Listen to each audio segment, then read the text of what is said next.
लोकों पाई सरकार एक बड़ निष्पत्ति निछुत्ति। अर्थ मंत्रालय राज्यसभा स्पष्ट करिछि जे 2000 टंकारु अधिक मूल्यर यूपीआई ट्रांजैक्शन उपरे जीएसटी लगाइबार कोनोसी प्रयोजन नाही। ए खबर सेही माननक पाई खास देब जो माने ट्रांजैक्शन पाई यूपीआई व्यवहार करुचत्ति। एतिसह जानि रखंतु जे अर्थ राष्ट्रमंत्री पंकज चौधरी 22 जुलाई रे राज्यसभा रे मौसुमी अधिवेशन रे ए विषय रे सूचना देथिले।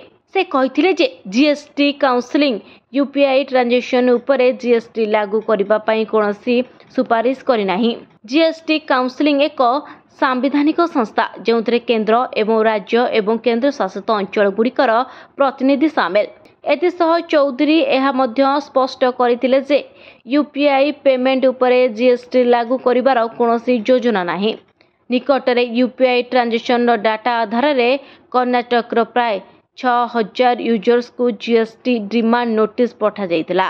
एही कारणरु लोक माने भय करुथिले जे सरकार यूपीआई पेमेंट उपरे टिकस लागू करि पारंती, किंतु सरकारଙ୍କର एही विवृत्ति समस्त भयर अंत घटाइछि। एबे लोक माने बिना चिंतारे यूपीआई माध्यम रे पेमेंट करि परिबे। यूपीआई आज भारत रे डिजिटल पेमेंट रो सबुठारु लोकप्रिय पद्धति पाल्टिछि। लोक माने एहाकु छोट ट्रांजैक्शन सहित बड़ पेमेंट पाई मध्य सहजरे व्यवहार करछथि। यह सस्ता, फास्ट एवं सुरक्षित। सरकार एही निष्पत्ति डिजिटल इंडिया को आउरी प्रोत्साहित करिबो।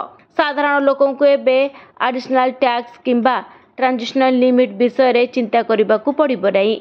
एही पदक्षेप केवल साधारण लोकों पई नुहे बरम यूपीआई माध्यम रे सेमानकर व्यवसाय को सहज करुथबा छोट यूजर्स को पई मध्य लाभदायक।